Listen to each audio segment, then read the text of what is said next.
Hello students, good morning to all of you. आज हम पढ़ेंगे वेक्टर कैलकुलस के क्वेश्चन नंबर 8 से शुरुआत करेंगे। हम 1 to 7 प्रीवियस वीडियो में पढ़ चुके थे। आज हम करेंगे क्वेश्चन नंबर 8 से शुरुआत। तो क्या कहता है क्वेश्चन में, if A and B are unit vector such that A plus 2b and 5a minus 4b are perpendicular to each other. अब बात आ रखी है कि अगर ए और बी यूनिट वेक्टर दे रखे हैं तो जो मॉडुलस ऑफ ए होगा वो भी 1 होगा, जो मॉडुलस ऑफ बी है वो भी कितना होगा, 1 होगा। अब a plus 2b, A cap का मतलब है कि यूनिट वेक्टर है सिर्फ ये, a plus 2b and 5a minus के 4b, ये दोनों दे रखे हैं आपस में परपेंडिकुलर। और हमें पता है कि हमारे पास अगर हमारे पास दो वेक्टर अगर परपेंडिकुलर हैं तो उनका डॉट प्रोडक्ट कितना होता है, 0 के इक्वल होता है। That means a cap plus 2b dot 5a cap minus 4b cap is equal of 0।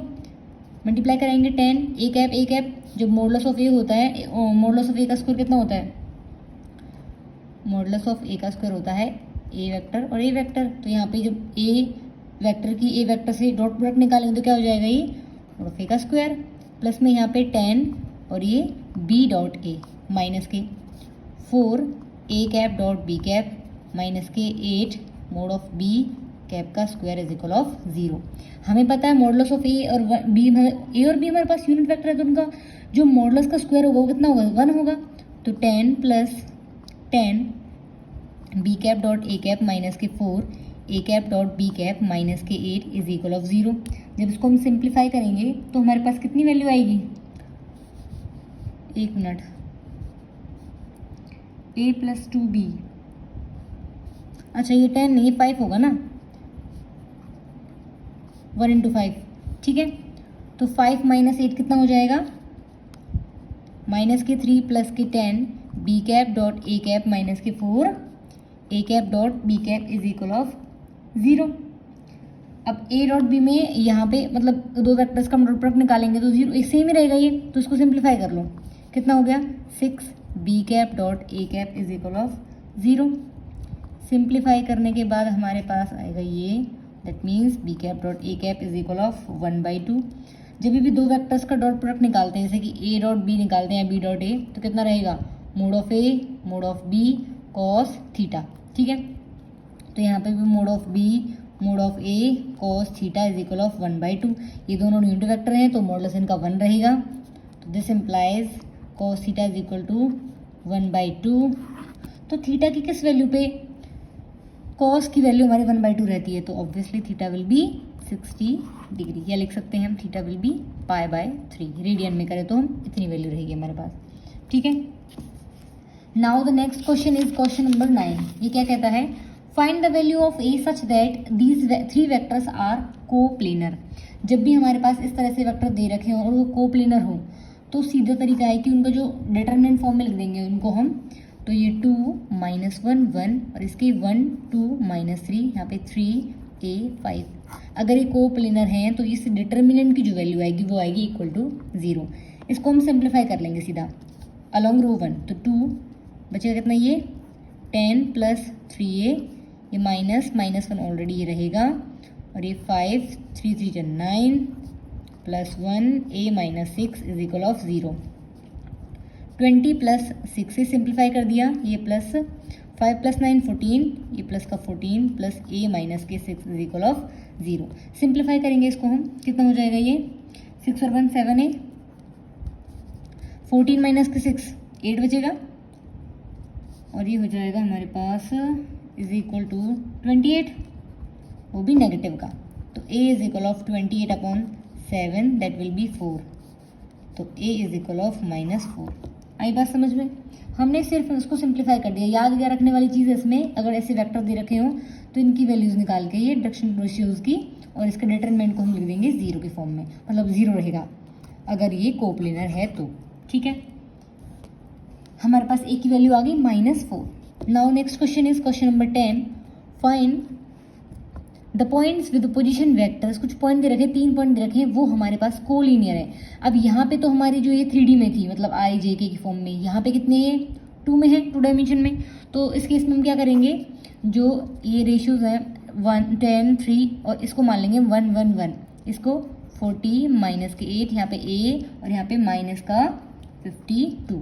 अगर कोलिनियर की बात कर रहे हैं तो क्या हो जाएगा हमारे पास, भाई सीधी सी बात है, ये पॉइंट्स की बात कर रहे हैं, यहाँ पे प्लेन था ये, ठीक है, प्लेन में कोप्लिनर होता है, पॉइंट्स में कोलिनियर होते हैं, ठीक है। अब इसका डिटर्मिनेंट फाइंड आउट कर लो। जब इसका हम डिटर्मिनेंट फाइंड आउट करेंगे तो हमारे पास ए की वैल्यू कितनी आएगी, सिंप्लीफाई कर लेते हैं इसको अलॉन्ग रो 1, तो 10 माइनस 8 प्लस 52 माइनस 3 40 माइनस ए प्लस 1 माइनस के plus 40 minus 52 plus 8a is equal of 0। जब इसको हम सिंप्लीफाई करेंगे तो हमारे पास वैल्यू आ जाएगी a is equal of -40। Solve कर लेना इसको, ठीक है। Now the next question is question number 11। Question क्या कहता है, the position vector of A B C D are given, if points A B C D lies on a plane then value of lambda. भाई अगर हमारे पास ये तीनों point A के plane में हुए तो ये कैसे पॉइंट हो जाएंगे, कोप्लिनर। तो A B C D 4 point है, तो हम इसका पोजीशन वेक्टर से इसका मतलब ए बी निकाल लेंगे, भाई 4 पॉइंट रखे हमें, तो यहाँ से A B A C A D, फिर इनको देख लेंगे कि क्या ये तीनों लाइन हमारे जो तीनों प्लेन बन रहे हैं क्या हमारे एक प्लेन में है, कोप्लेनर है। तो क्या करेंगे, ये ए मान लिया, ये बी, ये सी और ये डी, तो ए बी फाइंड आउट करेंगे, position vector of A B. तो कितना आ जाएगा, फाइंड आउट करो, A B 2 minus 3 minus I 3 plus 2 plus 5j minus 4k plus K plus minus 4k plus K, तो माइनस का 3k हो जाएगा। ऐसे ही हम निकाल देंगे किसकी वैल्यू, ए सी की वैल्यू, दैट मीन्स ये ए और ये सी माइनस ए आएगा तो -1 -3, तो माइनस के 4i जे प्लस 2j हो जाएगा प्लस के 3j, that means 2k plus K, तो ये हो जाएगा प्लस के 3k। वैसे ही हम निकालेंगे ए डी की वैल्यू, ए डी की, तो कितना हो जाएगा, ये आई प्लस की 7j प्लस की लैम्डा प्लस की 1 की, ठीक है।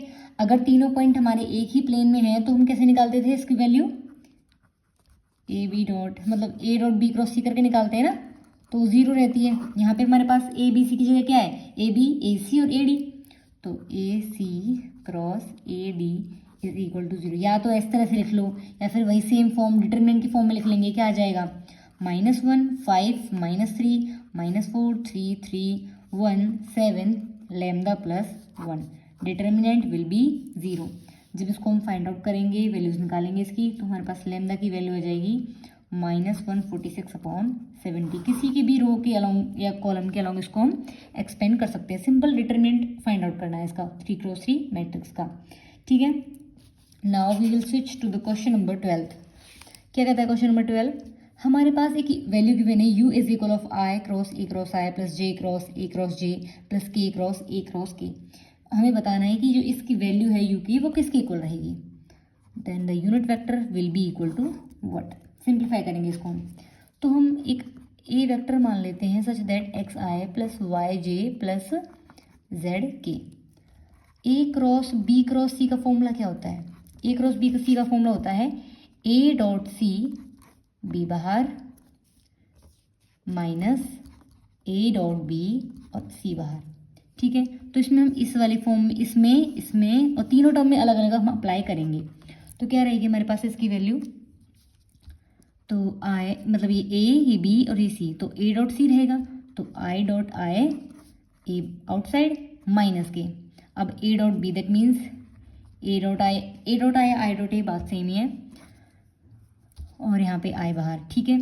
सेम इसमें रहेगा जे dot J A minus of A dot J J, same इस केस में के डॉट के ए माइनस ऑफ भाई के डॉट के ए बाहर, अब के डॉट ए या ए डॉट के और के बाहर, ठीक है। इसको भी हमने ओपन अप कर लिया, इसको भी और इसको भी, तीनों को ओपन अप कर लिया।